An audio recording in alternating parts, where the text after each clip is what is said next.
எல்லாருக்கும் வணக்கம். தமிழின் சுற்றுலா பதிவுல இன்னைக்கு நாம காஞ்சிபுரம் மாவட்டத்துல இருக்கிற மாமல்லபுரம் தாங்க பார்க்க போறோம்.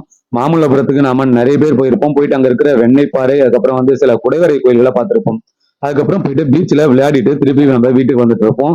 ஆனா கடற்கரை ஒட்டி இருக்கிற கிட்டத்தட்ட 1800 வருடம் பழமையான ஒரு கோயில், அதுவும் முதன் முதல் தமிழகத்தில் முதலில் கட்டப்பட்ட கற்றளி கோயில், அதை பத்தி தான் நம்ம வீடியோல பார்க்க போறோம்.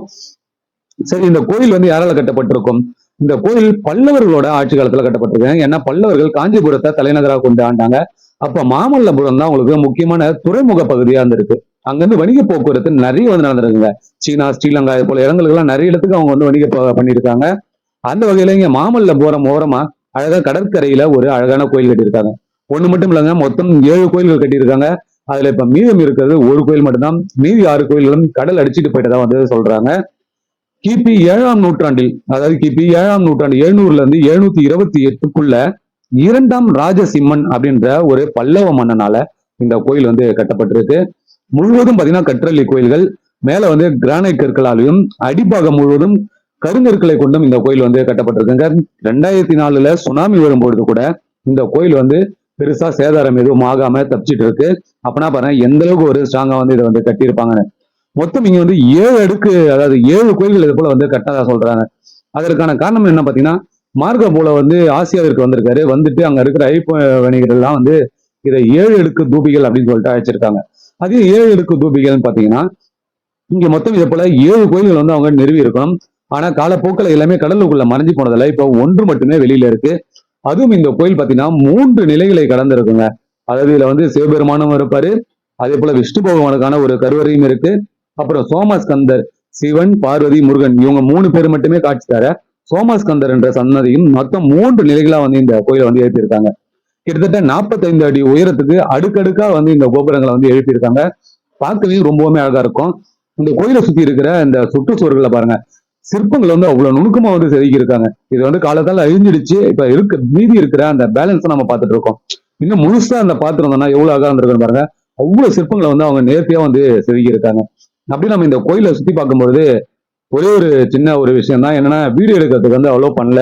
போட்டோ மட்டும் எடுத்துங்க, வீடியோ எல்லாம் எடுக்கக்கூடாது அப்படின்னு சொல்லிட்டு அங்க அந்த செக்யூரிட்டி எல்லாம் வந்து சொல்லிட்டாங்க. சரி, அப்படியே அவங்களுக்கு தெரியாம சில வீடியோஸ் வந்து நான் எடுத்தேன். அது வரைக்கும் தான் இந்த வீடியோல வந்து பதிவு பண்ணும்போது ஃபர்ஸ்ட் நம்ம வந்து இந்த சோமஸ்கந்த சன்னதியில இருக்கோம்.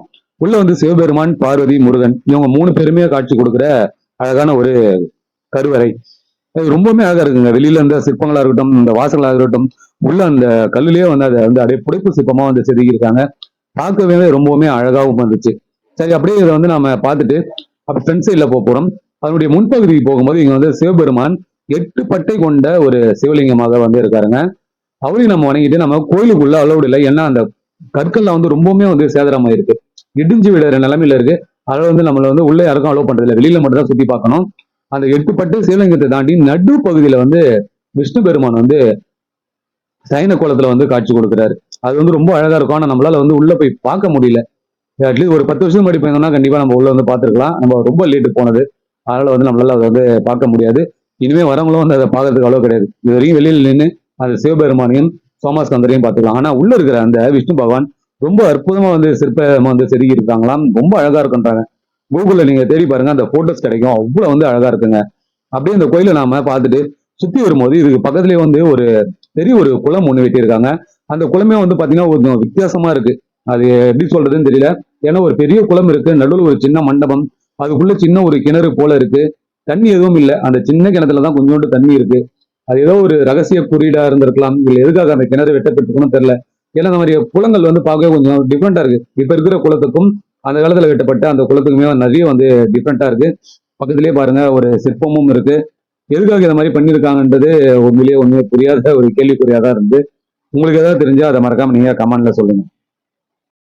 மாமல்லபுரம் அப்படின்ற பெயர் வர காரணம் என்னன்னு பாத்தீங்கன்னா, இது வந்து முதலாம் நரசிம்மவர்மன் அவர் வந்து மல்யுத்தத்துல சிறந்து விளங்கியதால அவர் வந்து மாமல்லன் அப்படின்னு சொல்லி எல்லாருமே அழைச்சாங்க. அதுல இந்த இடத்துக்கு வந்து மாமல்லம், அதாவது மாமல்லபுரம் அப்படின்ற பெயர் வர காரணமாச்சு. இங்க நிறைய வந்து ரோமானிய, சீன, பாரசீக நாட்டுல இருந்துலாம் வந்து வியாபாரம் பண்ணிட்டு போயிருக்காங்க. ரொம்பவுமே அற்புதமான இடம். மாமல்லபுரத்தை சுத்தியுமே நிறைய குடகரை கோயில்கள், நிறைய அழகான சிற்பங்கள் இன்னும் நூற்றுக்கணக்கான அளவுல இருக்கு. அது எல்லாத்தையுமே நம்ம வந்து ஒன்னொன்னா இங்க இருந்து பார்க்கும்போது அவ்வளவு அழகா இருக்கும். ஓகே ஃப்ரெண்ட்ஸ், இந்த வீடியோ வந்து உங்க எல்லாருக்குமே பிடிச்சிருக்குன்னு நினைக்கிறேன். பிடிச்சிருந்தா மறக்காம லைக் பண்ணுங்க, சப்ஸ்கிரைப் பண்ணுங்க, ஷேர் பண்ணுங்க. மீண்டும் ஒரு சூப்பரான வீடியோவில் உங்களை சந்திக்கிறேன். நன்றி, வணக்கம்.